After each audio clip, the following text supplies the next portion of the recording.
Episode we have with us the Senior Director of Public Policy and Government Relations of the APEC region for Uber. And to know more about who this individual is, let's have a look at the character profile. Mike Orgill is the Senior Director, Public Policy and Government Relations at Uber for the APEC region. He joined Uber in July 2021 and has completed a year with Uber. Prior to joining Uber, he was the Director of Public Policy for the APEC region at Airbnb, where he worked for over 7 years. In the past, he has also worked as Country Lead, Public Policy and Government Affairs for Asia-Pacific region at Google and as Senior Manager in the US-ASEAN Business Council. With over 13 years of experience, Mike's expertise lies in the field of public policy, public affairs and international relations. He has also been a board member at the US-ASEAN Business Council and the National Center for APEC. He is currently a member of the XA Network, which is a leading tech executives investment network in Southeast Asia with a mission of providing smart capital to startups in Southeast Asia. Mike completed his schooling in Kuala Lumpur, Malaysia, and his future education from Stanford University. Mr. Mike, good evening and welcome to the program. Thanks for having me. It's a pleasure. Now, let's start off with an introduction and just tell us a bit about the partnership with the Sri Lankan manufacturer.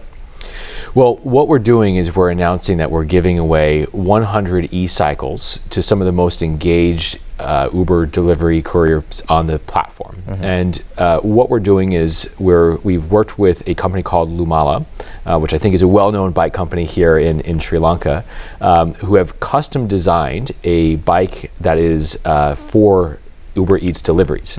Now, this bike has a longer range, it has extra storage space, and what we've tried to do is identify who are the couriers who are serving the Sri Lankan consumers here and really try to help them to transition away from fossil fuel motorcycles and move them to electric vehicles. Right. And how exactly do you plan on reducing the dependency on fuel?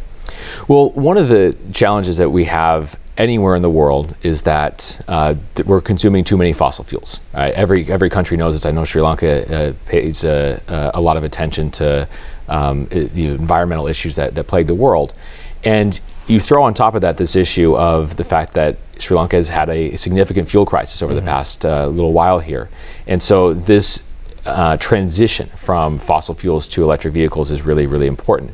However, a challenge has always been that there's not really been great options. And as we're now moving into a phase where you're seeing a lot of really good sustainable electric vehicles, whether it be four-wheelers or two-wheelers or three-wheelers, what we're trying to do is work with manufacturers and also work with people that are delivering on the platform to actually make that transition from fossil fuel consuming combustion engines to actual electric vehicles. Right. And tell us a bit about your plan to actually launch these custom designed EVs and the custom designed LEVs. Yeah. Well, we look at this around the world in different ways where, we have a broader goal, I think by 2040, to try to be entirely zero emissions. And what that requires is a couple of things. It requires us to partner with the people that are actually doing the deliveries to help them make the switches, but also importantly to work with partners who are manufacturing them to have the right types of vehicles. And one of the things that we see is that a bike that one might use, that you and I might use to go around for fun, is a different kind of vehicle that's needed from someone who's actually doing food delivery. Right. And so what we did is we worked with Lumala and said, hey, here's the kind of specs that we need. We need something that will be able to go longer ranges. So we're looking at a bike that can go about 100 kilometers in a single charge. And that would be a use case that would be useful for a delivery person. That's longer than what an ordinary person would be looking to travel. Right. Second, we need something that's able to charge in a short period of time. So this is something that can charge overnight. It takes about 4 hours to get to a complete charge. And so this works for somebody who's able to go for their day and then can quickly charge overnight. And then finally, looking for things like extra storage space, so you can have the space in the back to actually deliver the food. So what we did is we worked with them. They designed the custom bike, and then we are launching to 100 of the couriers that currently work on the platform. And we found 100 of the most engaged ones, and we said, hey, this is something for you. And so for about 90 of them, they're currently using motorcycles, in regular traditional internal combustion engines, and they're now going to be moving to these electric vehicles, and 10 of them are currently using bicycles. And so this is an upgrade for them so that they can go further distance, they can go with a little less effort, and it's significant for them whichever way they're switching from. Okay, and how exactly will this have a positive impact on the environment? Well, I mean, the key thing is that you're going to see much less emissions from vehicles on the road. Now, granted, every single electric vehicle is still using power and electricity, and so there's always that. But what we see is that power that comes from an electric grid is certainly much more efficient than power that's generated from an internal combustion engine on the spot. And so what we're seeing is that for the people that are currently using motorcycles, this should reduce their personal carbon emissions quite substantially. Right. And how do you assume, or how have the people of Sri Lanka started accepting this reality and this change? It's been overwhelmingly positive. I think everybody sort of understands the need to make this transition, right? There's no shortage of understanding. I think people are excited to move to electric vehicles. The issue is that it's hard, right? It's a really challenging thing to take an industry that has been going for a long time on fossil fuels and to make this shift. And as we've talked about it with various stakeholders, with people in the industry, with our own delivery people, everybody would love to make the switch and make it happen faster. And so for us, this is sort of an opportunity to kickstart and say, hey, it is possible to do this on electric vehicles. It's possible to procure them. These things can be affordable, and it starts to make sense for couriers to make those switches over from fossil fuels to electricity. Okay. Now, when it comes to sustainability in Sri Lanka, what do you see are some areas for improvement or development? Well, I mean, you're going to be more of an expert on this than me, but what I will say is that we see that the transition to electric vehicles takes a couple of different things. First is that you need to find a way to reduce the total cost of ownership on electric vehicles compared to the total cost of ownership on an electric combustion engine. Right. So if it takes this much money to buy and to run a internal combustion engine today, oftentimes, even with the savings on electricity, it costs this much, to get the electric vehicle. And so what we're looking at is how do you close that gap? And there's a couple ways that you do it. First is to improve the manufacturing of these vehicles and start to do them at scale. Once you start to scale the number of vehicles that you're producing, you can reduce the cost. Second is looking at things like government intervention. What are the things that governments can do, whether they be tax breaks, which is common in the US, what can you do around subsidies, which is common in other countries, to actually create that incentive to reduce that total cost of ownership. So that's first. A second is that we're really looking at the charging infrastructure. One of the things, if you ever talk to somebody about an electric vehicle, that they're very concerned about is what happens if I run out of charge? And am I going to be stuck on the side of the road and everyone's going to be laughing at me and I can't get to my destination? And so really there's a need to develop that network of charging infrastructure so we remove that anxiety that comes from electric vehicles and people feel confident that when I go out, my car is going to keep going and I'm going to be able to make my way to my destination, make my way home. Okay. And so then I think finally there's just there's the legacy of we're all used to internal combustion engines. We all know that we need to make this switch, and it's just a bit of a mindset shift. And so we're excited to actually, with this partnership, show people here's what an electric vehicle looks like. Actually get you to sit on one and to have that experience and realize, okay, this thing does kind of work, and get people excited about the future. Right. Now, you've been working with many countries and you've been to a number of countries as well. What do you see are some areas or techniques for sustainability which they implement, which we can continue in Sri Lanka as well?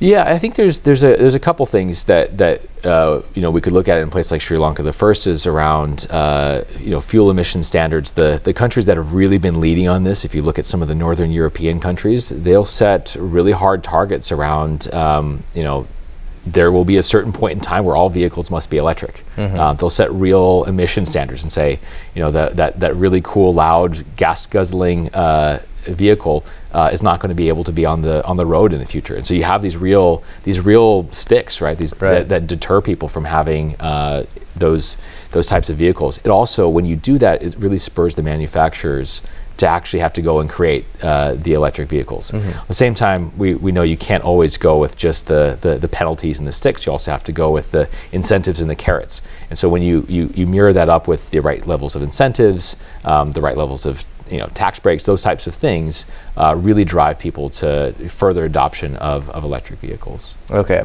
and have you partnered with the Sri Lankan government or other official institutions as well? Yeah, so we work with the Sri Lankan government on sustainability. I think as we've had conversations with a variety of stakeholders throughout the government, everybody's really excited about this. Okay. I think no one is particularly upset about a more sustainable, greener future that serves everybody. Okay, and do you think that the present economic situation poses a challenge for growth? Look, I think it brings everybody to this situation, a little bit with wider open eyes, if you will.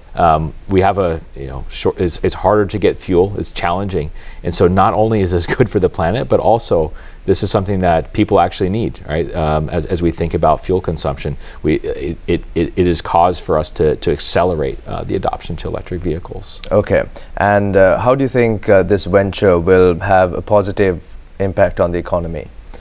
Well, look, I think first and foremost, we see that the business that we're in is a positive contributor to the economy overall. So if you take what the Uber Eats business model is, it's people that might not ordinarily be able to make it out to a restaurant, but are looking to consume some good food. I know you're a fan. Okay. But what that's doing is it's driving incremental orders to the restaurants. And so that's a really positive thing that we see, is that restaurants say that I'm going to be able to get more orders than I traditionally would from classic footfall, right, and I'm going to be able to do a couple extra. And so that's positive impact for the restaurant and for the whole value chain.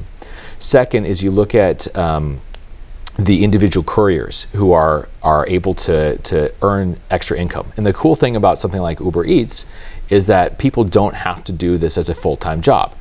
It could be something that they do for a couple hours, they finish their job, and it's like, hey, it's evening time, people are ordering food, I can hop on a bike for a couple of hours, do some deliveries, and now I've got supplemental income in my pocket, right? And that's really valuable for them. And then finally, for the consumers, one of the things that's really important is looking at consumer surplus, right? This idea that, like, I'm now able to save my time, and I'm able to now do other things with my time because I wasn't having to cook or go to the groceries or those types of things. And so overall, there's a positive impact for the economy. And then you throw on top of that this idea of sustainability. Certainly, it's driving local production of the electric vehicles. So working with Lumala, which builds the vehicles here in Sri Lanka, is positive for the overall economy. And so I see this as sort of win-win-win. If we can get more people doing this activity, it means more money for the restaurants, more money for the people that are doing the deliveries, and hopefully growth of the EV sector. Okay. And what's the current progress of your sustainability mobility goal for 2024? Well, 2024 it's coming soon. So I think what we're really trying to do first here is kickstart the discussion in the environment here, and so this is step number one for us to really hit that longer term goal of going to entirely electric vehicles by 2040. So we'll have 100 people that are delivering on electric bikes, which is really exciting. We've also, as we've gone through the economic crisis here, we also moved a lot of people off of motorcycles and onto regular bicycles. And so there was something really interesting that happened when there was a shortage of fuel, as people realized they can do deliveries in a zero carbon emission way on a regular bicycle. Right. And so we had to obviously tweak our platform to make sure that, if you're having to deliver from one restaurant on a bicycle, you're not having to cycle all the way to, I don't know, Mount Lavinia or something like that, but that it makes sense. But actually starting to see the carbon emissions off the platform reduce as we've had the economic crisis, which has made everybody, I think, more alive to the needs to be smart about how fuel is consumed. Okay. And has there been some resistance when it comes to drivers switching to EVs? No, I mean, as we went out to our drivers that were sent, and we said, hey, who would be interested in this? A lot of hands went up. Right, okay. There's a lot of interest in switching over to electric vehicles, because if you think about if you're driving a motorcycle, you still have to go and put fuel into your vehicle, quite regularly. And if you think about the idea that you'll only have to charge once a day at night while you're sleeping, you can plug the thing in, and you think about how much am I spending on fuel. What we've estimated is that the average person who's shifting from a motorcycle to an electric cycle is going to save about 92%. Okay. Right, so it's significant savings in their pockets of not having to go to the pump, put the fuel in, and just plug into the electric grid. Right. Now, obviously there are many benefits of switching to EVs and getting bicycles involved as well, but there has to be some sort of issues, some sort of challenges when it comes to switching. Yeah. What are some of those? Well, the biggest challenge is cost, and second is charging. Right. So these things need to exist in order for the switch to take place en masse. And what we see is that right now there's simply not enough options for electric vehicles in Sri Lanka, and that's not a uniquely Sri Lankan thing either. As we look at the adoption of electric vehicles, you say, okay, where, like, you go to a developed country, say Australia, and say, okay, how many options are there? There's not really very many. Right. There's not enough, and also they're too expensive. And so we have this issue of availability and price. And until you can really move the needle on those two issues, consumers or users aren't really going to want to make the switch. None of us want to pay 30% extra for a vehicle. Like it's not natural for any of us to want to do. Right. It ends up being kind of a premium product. And so what we try to do is work with the OEMs, the manufacturers, to make more availability, reduce the prices. It's something that I know governments are very focused on, is how do you incentivize the creation and the production of these vehicles in a society. So that's probably the biggest challenge. And then secondly, as we talked about with range anxiety, how do you get the right charging infrastructure in the right places so that you have the network that allows you to have an electric vehicle. And that's a pretty significant endeavor, right? You think about if you want to have electric vehicles all over Sri Lanka, it means you've got to have charging all over Sri Lanka. Yeah. Right, and that's something that requires quite a bit of infrastructure investment from government, from private sector, to really build that out. Okay. Now, when it comes to the issue of having charging stations in Sri Lanka, how do you plan on tackling this? Well, first and foremost, we're going to start just in Colombo. So the 100 bikes will be running around here in Colombo. And I think the second thing is that these electric bikes are going to be able to be charged at home. And so it doesn't really require people to have plug-in points all throughout the city, because they're going to be able to go that 100 kilometers in a day, and that's usually about the max that anybody will need to go. Right. And then they'll be able to get home and charge. So we don't really have the need for that built-out charging infrastructure for these electric bikes. As we move to electric cars, as we move to other types of things, and people are traveling further distances and further from their home, then you need to start having that infrastructure. So that charging infrastructure isn't going to be super important for the scale of these e-bikes, but certainly as we look at the broader future, it's going to be very, very important. Okay. Now, once you start in Colombo, what are the other areas you plan on expanding later on? Well, I think we're in a number of different cities around the country, and certainly would love to be in all of them. But we'll see what we learn from Colombo first, and then hopefully, on your next trip to Kandy, you'll be getting food delivered on an e-bike as well. Great. Now, is there a probable completion date for this project in Sri Lanka? Well, hopefully it never stops, right? So hopefully it's never truly completed. What we're really looking for is the 100 bikes go out this week, and people should be on them. And then what we've done with Lumal is we said, hey, is there a way for us to create some sort of incentive or discounts for future couriers who want to use your bikes? And so they're giving a significant discount on the actual purchase of the bikes, and they're also giving a discount for those that want to who need to get spare parts or repairs or those types of things. And so hopefully we're eventually at a stage where everybody who's on a motorcycle can be on an electric bike or an electric scooter at some stage in the future. Don't know exactly when we hit that, but we'll start with 100 bikes and see what we learn. Right. And what are some of the future plans of Uber and Uber Eats in Sri Lanka? Maybe globally as well. Yeah. Well, look, I think first and foremost, we want to be able to be the platform where you can go anywhere and you can get anything. And so if you think about it in that context, we want people to be able to move around Sri Lanka, move around any place, go from point A to point B, whether it be on a nice four-wheel car, in a three-wheeler, or even on a two-wheeler. We want people to be able to move anywhere they need to go. And so building and scaling that through the country is really important. And then secondly, that get anything. We want, if it's midnight and you suddenly you have a craving for French fries, we want to be able to get that. Or if you think about more seriously, things like, essential items, staples in food, medicines, those types of things, really important. And there's still a lot of the country that we've yet to cover. So, more to come, I think, in terms of covering more of the island. Right. Now, when it comes to expanding vehicles, you mentioned that we're going to start off with the bikes and see how it goes on.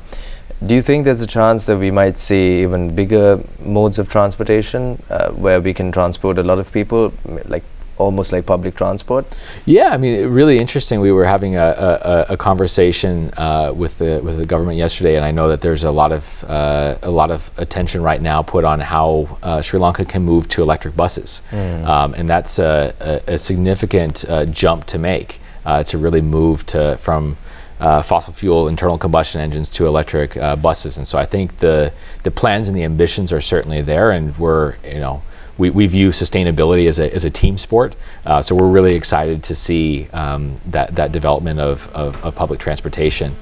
And for us, the public transportation piece is really important. As we surveyed our Uber users here in Sri Lanka, what we figured out was that about 1 in 7 of all of our Uber trips are actually to and from public transport stops. Okay. And so what we're seeing is that Uber is serving a bit of a last mile connectivity where you take the bus from across the city or across some distance, and that to get to your final home you'll take a bike or you take a three-wheeler to get there. And so we're really excited to see that development of electric buses, because it means that at some stage we're going to be able to get to a complete end-to-end transport trip that's entirely zero emissions, which is very exciting. Okay. Now, what would be some advice to the people to help this cause, to make a contribution? Well, I think first and foremost, it's for people to pay attention to the issue here, and to realize that it's no longer about just a sort of wishful thinking about sustainability, but this is something that actually can meaningfully happen now. And so what we're trying to do is ask people to actually give this stuff a shot. And so getting people first and foremost familiar with the options that are out there. Secondly, I think government intervention to really create the ecosystem is important. And thirdly is for the industry to pitch in. And so excited that Lumala is creating electric bikes and encouraging others that manufacture bikes, cars, three-wheelers, etc., to also look at how they can develop those options. Now, let's talk a bit about some of the other partnerships you've had.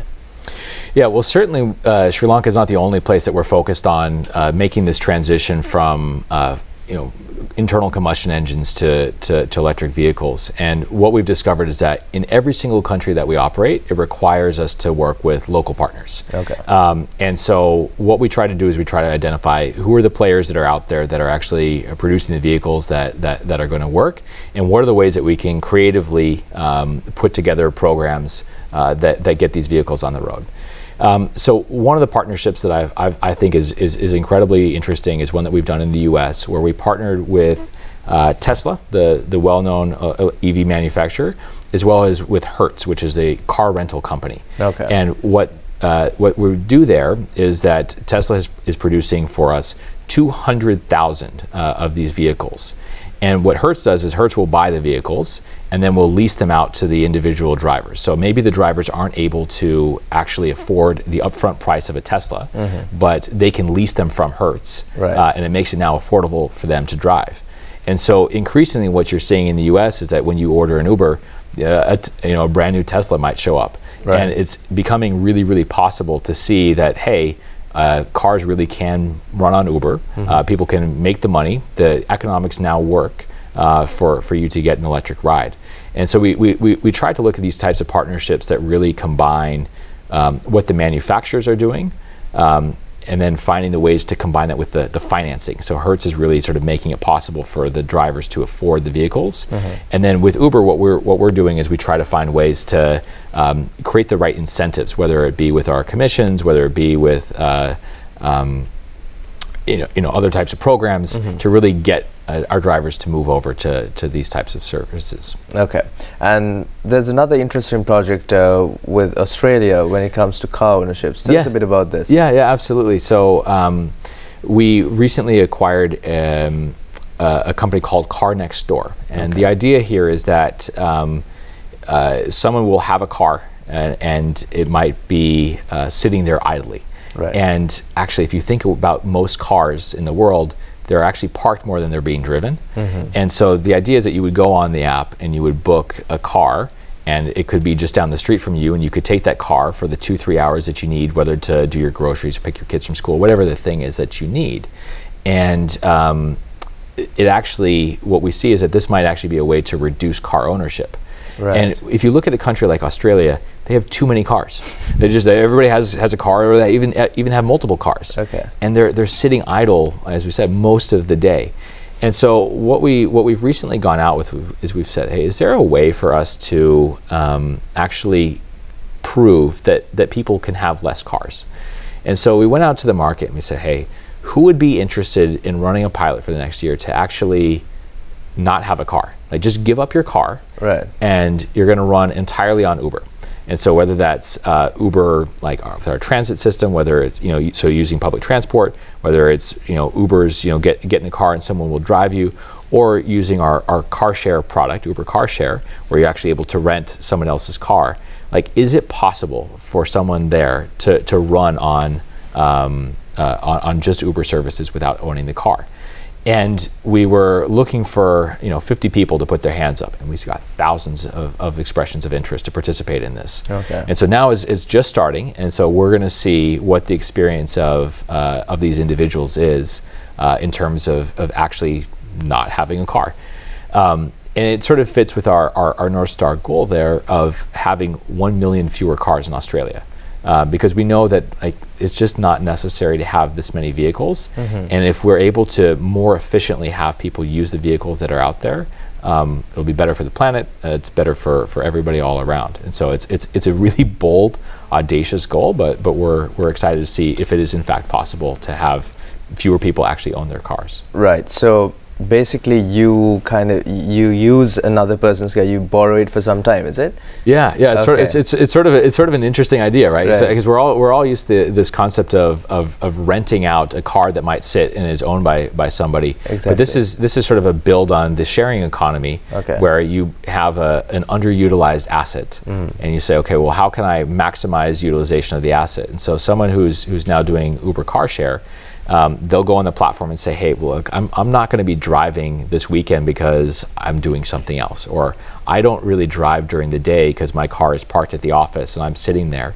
Right. I'm going to list my car on the platform, and then you could go and say, hey, I want to book this car, and I got to bring it back within a certain hour. And so all the insurance and the locks and the terms and conditions are there, and so you can go take the car and you return it within a certain period of time. And it starts to make the utilization of the car much higher. And it's exciting to think about, because if you think about car ownership, it really is problematic for a lot of our cities, right? Where we have so much space in large cities that's just dedicated to parking, right? Like in downtown areas, like why is so much space for parking? You have so many cars that are sitting idle at any given time, and so if we can improve that utilization of a car, it's a really compelling concept. And then also, right, if you think about it from a consumer proposition, I mean, I certainly did this when I was living in the U.S. There was a similar service called Zipcar, and I couldn't afford a car. And I could go online, I could find the car that was down the street, I could walk down the street. It was slightly less convenient than being at the, in my apartment building, but I could walk down the street, it's okay. Yeah. You tap the little card, it opens it up, I drive it around, I get my bill when I return it, and it says, okay, you pay a few dollars per hour. And that's much more affordable for me as a consumer than actually having to pay for the parking, for all the fuel, for all the maintenance, for all those different types of things. And in my use case at that time, I was driving a car once every 2-3 weeks to go to the grocery store, to go out to an activity. I didn't need to own a car. Right. And so, hopefully this Uber car share that we've got in Australia, and we're hoping to expand elsewhere in the world, will actually reduce the need for certain people to own cars. Okay. And does this service only work if you're a resident of the country? Can tourists use this facility as well? Yeah, I assume, yeah. If you're going there and you want to try out a different car, you certainly could. So yes, on your next trip to Australia, I highly recommend giving it a shot. But look, these are the types of things that we're really trying, around the world to build partnerships. I mean, Tesla in the U.S. we've done, working with what was formerly known as Car Next Door, now Uber Car Share, but also working with, say, Tata Motors in India, to actually work with them to produce commercial grade taxi vehicles that can be put on the platform. And so we recently announced an MOU with them to procure 25,000 vehicles for individual drivers. Right. And that would be a hugely significant number. As we look at sort of the situation in India right now, air pollution is one of the top concerns that they have. And so there's a very significant need to shift from the current fossil fuel situation over to more of an electric vehicle situation. Right. And it's the kind of thing, as we were talking about with our partnership here, that doesn't really just happen organically. It requires very dedicated and intentional interventions, both from private sector and from government. And so we are really excited about the momentum there, where government is saying, hey, we need to make this shift a little bit faster. And like they're really saying, like, let's get this going. And that's, I think, spurred us and others into gear to move forward with these types of partnerships. And so, hopefully now we'll start to see more and more electric vehicles in a place like India, which typically, like, we wouldn't have thought about electric vehicles in India just even a few years ago, because the price points didn't work, the manufacturers weren't really thinking about them. But it is exciting to see this global momentum around electric vehicles really picking up a lot of pace. Now, when it comes to your career, tell us how you started and how you ended up being in Uber, where you are now.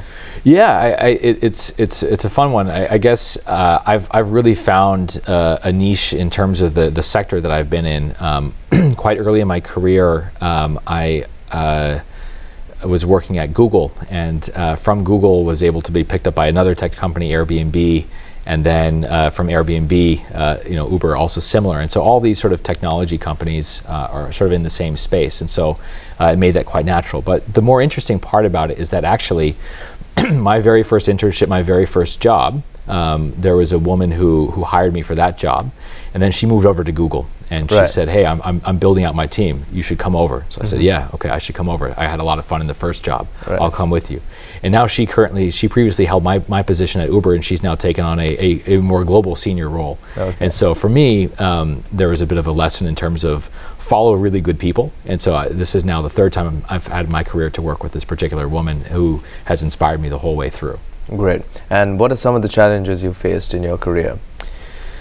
I think one of the interesting things about my career is that there's no sort of normal career trajectory. I think oftentimes we think about careers as ladders, and you sort of you go up from one rung to the next. And for me, it's been about how do you create opportunities for yourself, particularly in the type of role that I do that isn't on the ordinary list of things that your parents think about.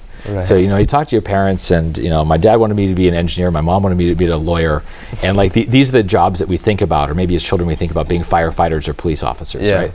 And, a public policy person for a corporation was not on the list of jobs that I even knew existed when I was in university. And so for me, it was about stumbling into a sector, into a role that I found really compelling, I found really interesting, and then growing through that by creating opportunities. And so that came through performing in the role, but also networking with people and discovering and asking questions about what else is out there and what are the things that I would really like to do to kind of find the stuff that's most interesting. And that is perhaps the challenge, is how do you keep moving a career forward when there's not really the ladder and the path isn't well trodden, when it's not really well defined. Okay, and just enlighten us when it comes to public policy. You mentioned public policy in corporations. What exactly is this? Yeah, so typically governments and politicians are the ones that are setting the public policy. And what I've been very fortunate in my career to have worked with some of the most interesting and disruptive technology companies that are out there. So working with Google when the internet was still relatively nascent, e-commerce was relatively a new thing.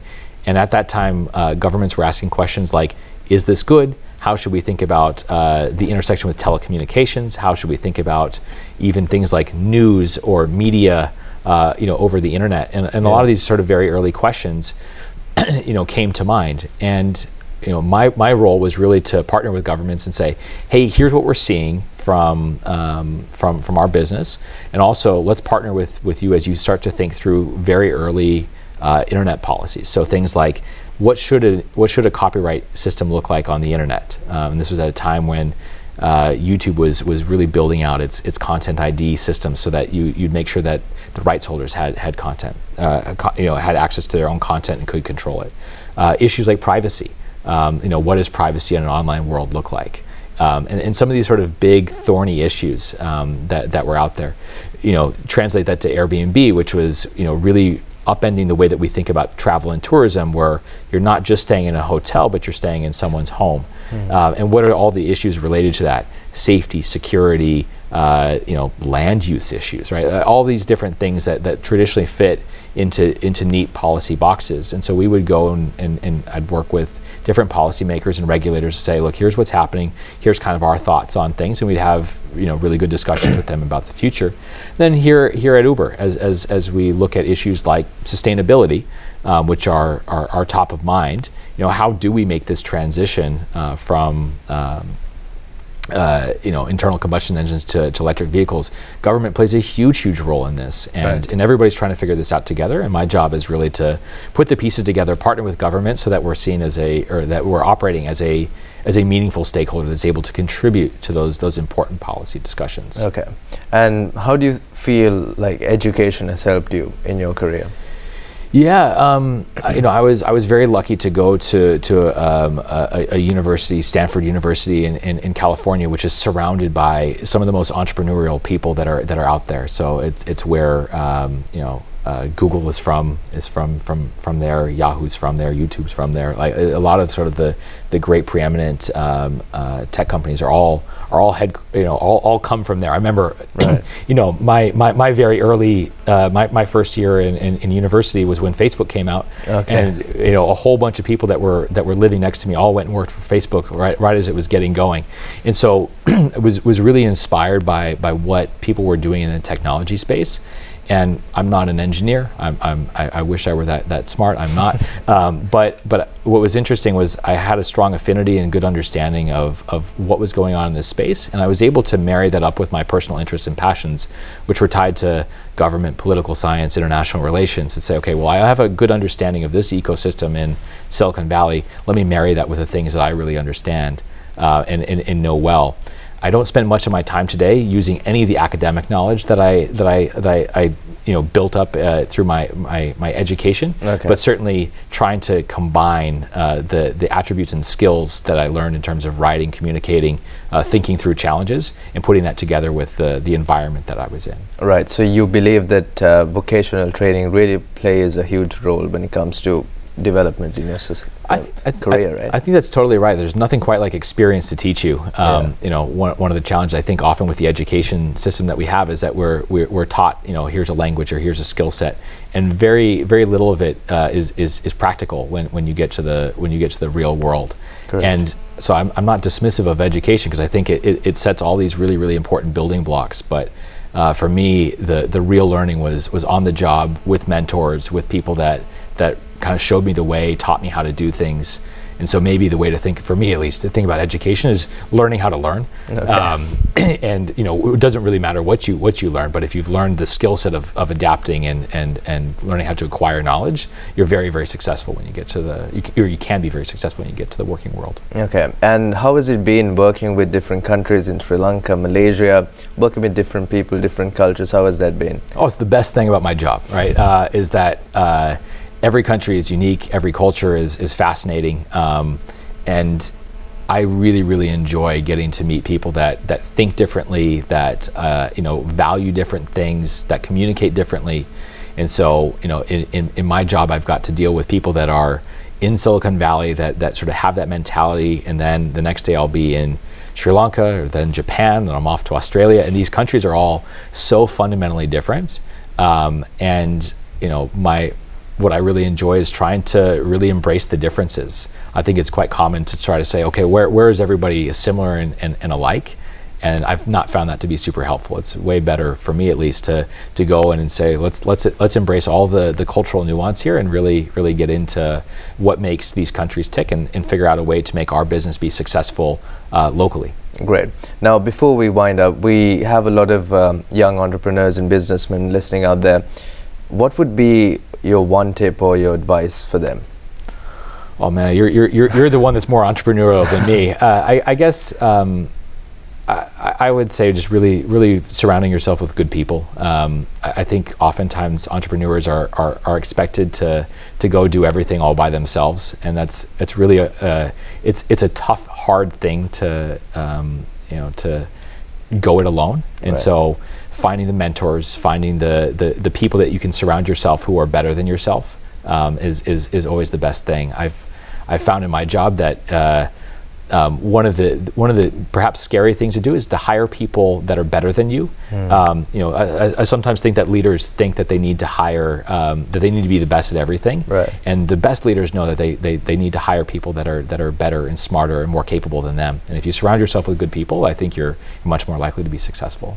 Great. Well, thank you so much for sharing your knowledge and information with us. That was Mike Orgill, the Senior Director of Public Policy and Government Relations for the Asia Pacific region for Uber. Thank you once again for being with us this evening. Thanks for having me. And that winds up today's episode of Business Today. Do join us next time as well. Till then, have a good night.